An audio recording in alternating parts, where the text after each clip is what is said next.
Jennifer, there's something I need to tell you before I die. My father was in hospice. Lung cancer, stage 4. The doctor said he had days, maybe a week. I held his hand.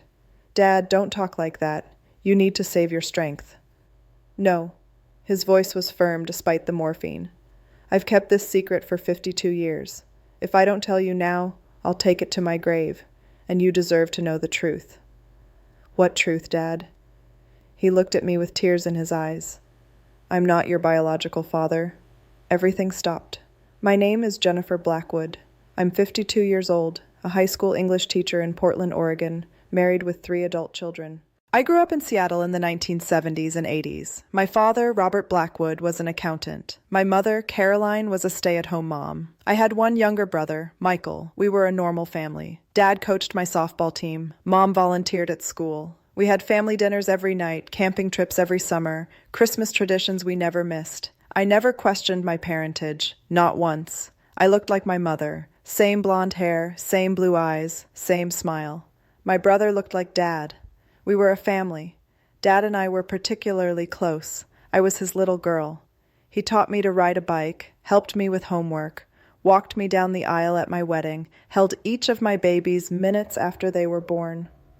When he was diagnosed with lung cancer in March 2023, I moved back to Seattle to help care for him. My husband stayed in Portland with our youngest son while I spent 3 months at my parents' house, watching my father deteriorate. Mom had died 5 years earlier, heart attack. So it was just me, Dad, and my brother Michael splitting caregiving duties. By June, Dad was in hospice care at home, sleeping most of the time, barely eating. The end was near. I sat with him every day, reading to him, playing his favorite music, holding his hand. And on June 14th, 2023, he told me the truth. I'm not your biological father. I stared at Dad, certain I'd misheard. What? Your mother had an affair in 1970. She got pregnant. The man... He wasn't someone she could build a life with. So she came back to me. We'd been dating before, broken up for a few months. She told me everything. Asked if I could raise the baby as my own. I pulled my hand away. Dad, the morphine is making you confused. I'm not confused, Jennifer. I've never been more clear. This doesn't make sense. You're my father. You've always been my father. I raised you. I loved you.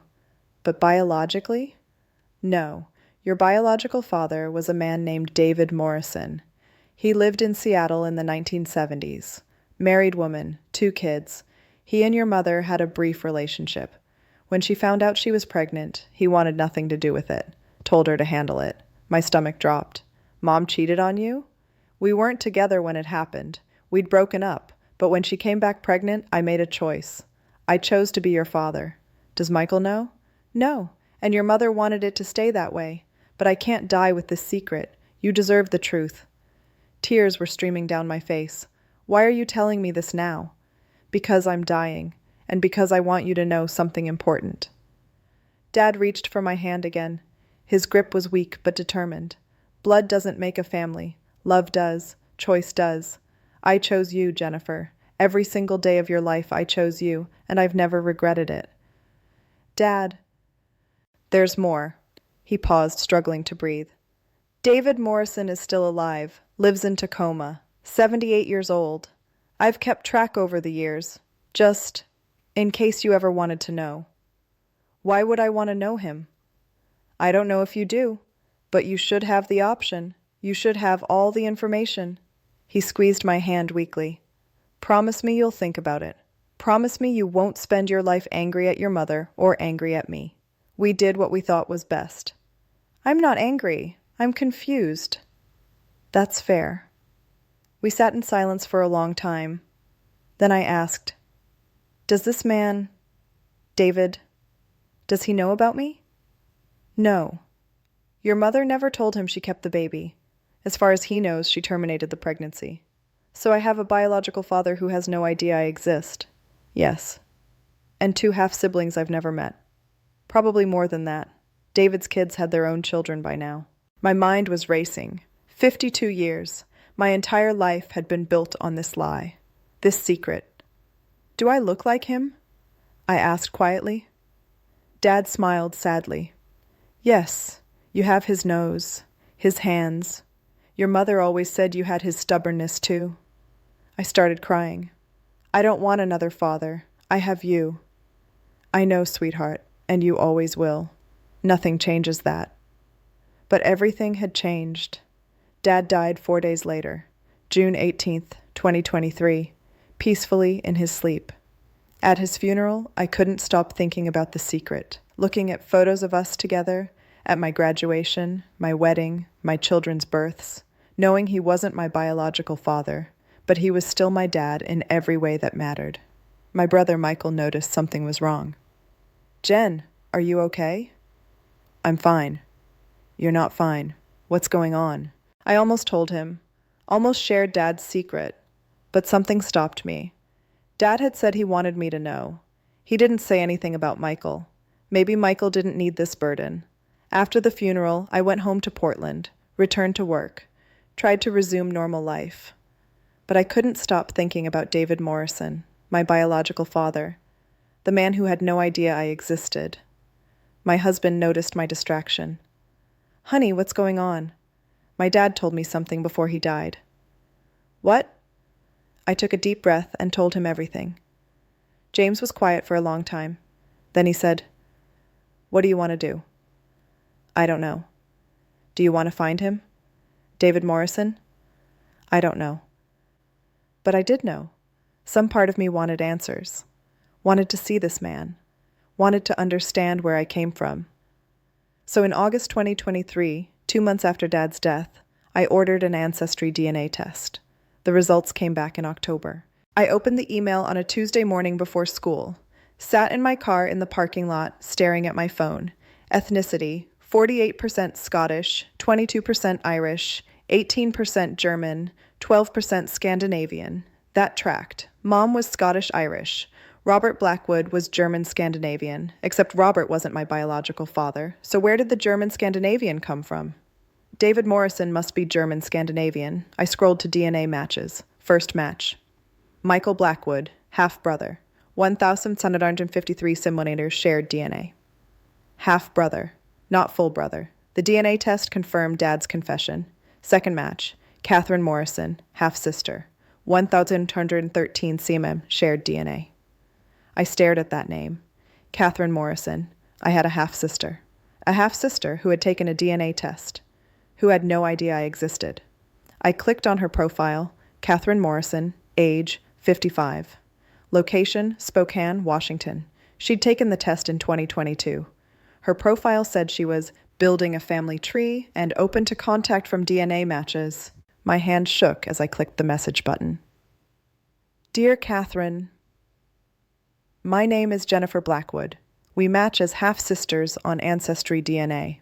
I recently learned that your father, David Morrison, is also my biological father. This is probably shocking news. I'm happy to explain more if you're open to talking. Jennifer. I hit send before I could talk myself out of it. Catherine responded 6 hours later. Jennifer. I'm not shocked. I'm relieved. My father confessed on his deathbed 3 months ago that he had an affair in 1970. Said the woman got pregnant. He thought she'd terminated. He's been haunted by it ever since. Dad died in July. I took this DNA test hoping to find you. Can we talk? Katie. I started crying in my classroom during lunch break.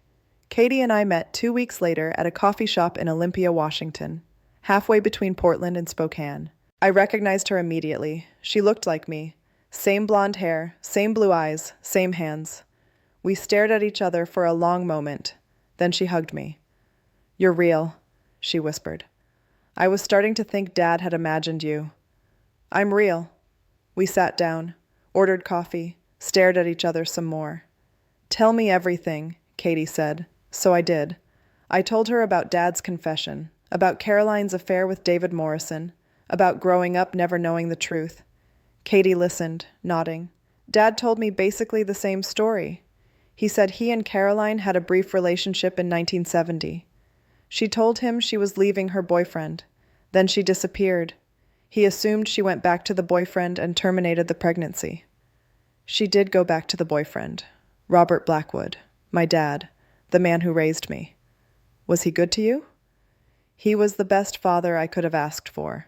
Katie smiled. I'm glad. David wasn't a good father. He tried, but he was cold, distant, always seemed like he was somewhere else mentally. Do you think he was thinking about me? About the baby he thought was terminated? Probably. He carried guilt about it his whole life. Didn't stop him from being a difficult parent, but yeah, he was haunted.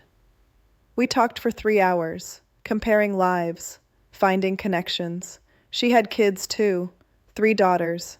I had 2 daughters and a son. Before we left, Katie said, "There's something else." What? We have a brother. David Jr., he's 57, lives in Tacoma. I haven't told him about you yet.